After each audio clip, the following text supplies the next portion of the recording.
কিন্তু গৌৰৱ গগৈ কিয় ক'ব পৰা নাই তেওঁ সুধিছিলে কি তেওঁ উত্তৰ দিছে কি ঠিক আছে হিমন্ত বিশ্ব শৰ্মাই ফ্লপ শ্ব' কৰিছে ছুপাৰ ফ্লপ শ্ব' কৰিছে কিন্তু হিমন্ত বিশ্ব শৰ্মাৰ সেই কথাৰ উত্তৰ দিবলৈ গৈ গৌৰৱ গগৈ নিজে কি কৰিছে গৌৰৱ গগৈ সুধিছে আপুনি 10 দিন পাকিস্তানলৈ যোৱাটো সঁচানে মিছা আপুনি 10 দিন পাকিস্তানত গৈ কি কৰিছিল গৌৰৱ গগৈ কিয় উত্তৰটো দিব পৰা নাই গৌৰৱ গগৈ সোধা হৈছে কি আৰু গৌৰৱ গগৈ উত্তৰ দিছে কি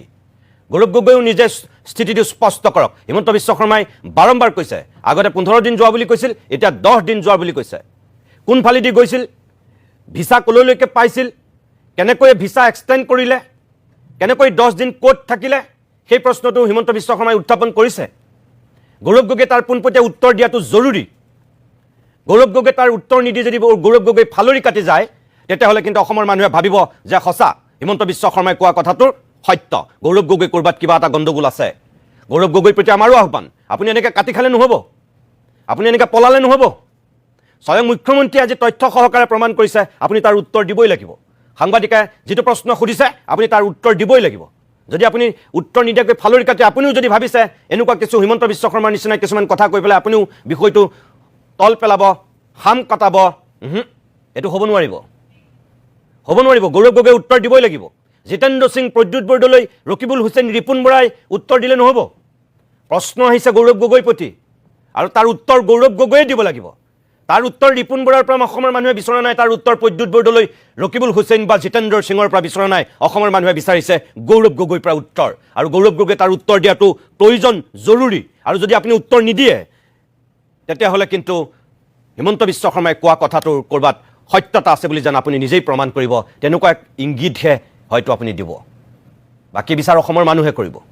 অকণমান সময়ৰ কাৰণে আমি পুনৰ বাণিজ্যিক বিৰতি ল'ম তাৰপিছতে ষ্টুডিঅ'ৰ অতিথিসকলৰ কাষলৈকে আহিম আৰু আমাৰ নিজৰ কিছু ক'বলগীয়া কথা আপোনালোকৰ আগত বেকট কৰিম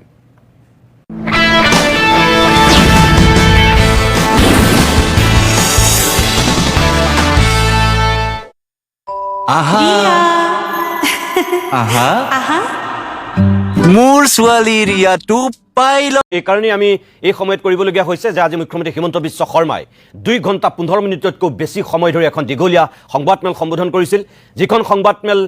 গৌৰৱ গগৈ পাকিস্তান লিংকক লৈ তেওঁ সম্বোধন কৰিছিল প্ৰায় 1 বছৰ ধৰি 1 বছৰতকৈ বেছি সময় ধৰি হিমন্ত বিশ্ব শৰ্মাই গৌৰৱ গগৈ পাকিস্তানৰ লগত যেটো সম্পৰ্ক সেই সম্পৰ্কটোক লৈ দীৰ্ঘদিন ধৰি বক্তব্য ৰাখি আহিছিল আৰু অৱশেষত আজি তেওঁ তাৰ সমাপ্তি ঘটাইছে এই 2 ঘণ্টা 15 মিনিটতকৈ বেছি সংবাদমেলখনত তথ্য সহকাৰে কিছু কথা উপস্থাপন কৰি ৰাষ্ট্ৰীয় সংবাদ মাধ্যমক আমন্ত্ৰণ কৰি দেশৰ জনতাক তেখেতে দেখুৱাব বিচাৰিছে গৌৰৱ গগৈ কেনেধৰণে পাকিস্তানৰ লগত যোগাযোগত আছিল কেনেধৰণে পাকিস্তানৰ হৈ কাম কৰিছিল এই মুহূৰ্তত প্ৰতিদিন টাইমৰ দৰ্শকসকলক মই মুখ্যমন্ত্ৰী হিমন্ত বিশ্ব শৰ্মাৰ এই প্ৰায় 1 বছৰতকৈ বেছি সময়ত গৌৰৱ গগৈ এই ইস্যুটোক লৈ পূৰ্বতে কি কৈছিল তাৰ মাত্ৰ মই 7টা বক্তব্য দেখুৱাব বিচাৰো বহুতখিনি আছে সেই গোটেইখিনি দেখুৱাৰ কোনো প্ৰয়োজন নাই 7টা বক্তব্য মই এই কাৰণে দেখুৱাব বিচাৰিছো যি 7টা দেখুৱালে আপোনালোকে সকলোখিনি কথা গম পাব প্ৰথম কথাটো আছিল মুখ্যমন্ত্ৰী হিমন্ত বিশ্ব শৰ্মাই যিদিনাখন গৌৰৱ গগৈ সন্দৰ্ভত এই অভিযোগটো উত্থাপন কৰিছিল তেখেতে কৈছিল গৌৰৱ গগৈ এজন পাকিস্তানৰ এজেণ্ট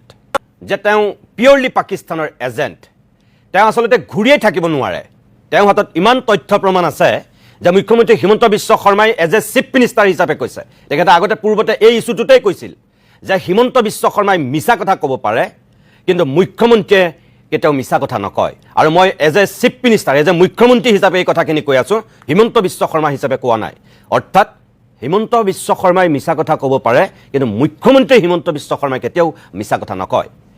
এটা কথাটো হ'ল যদি সঁচাকৈ ঘূৰি থাকিব নোৱাৰাকৈ পৰিৱেশ গৌৰৱ গগৈ সৃষ্টি কৰি থৈছিল আমাৰ কাৰণে এটোই দুৰ্বুদ্ধ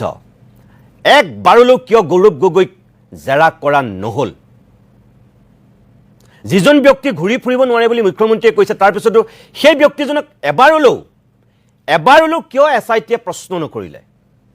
হয় তেওঁ এগৰাকী সাংসদ তেওঁ এগৰাকী ডেপুটি লিডাৰ কিন্তু ডেপুটি লিডাৰ হলেও যদি তেওঁ ৰাষ্ট্ৰবিৰোধী কামত জড়িত সঁচাকৈ যদি তেওঁ পাকিস্তানৰ এজেণ্ট আমাৰ দৰে ৰাজ্যখনৰ তেওঁ এটা প্ৰধান বিৰোধী দলৰ সভাপতি আমাৰ দৰে দেশখনৰ বিৰোধী দলৰ তেওঁ উপ দলপতি তেনেহ'লে এই তেওঁ ঘূৰি থাকিবলৈ দিয়া কামটো কিয় কৰিছে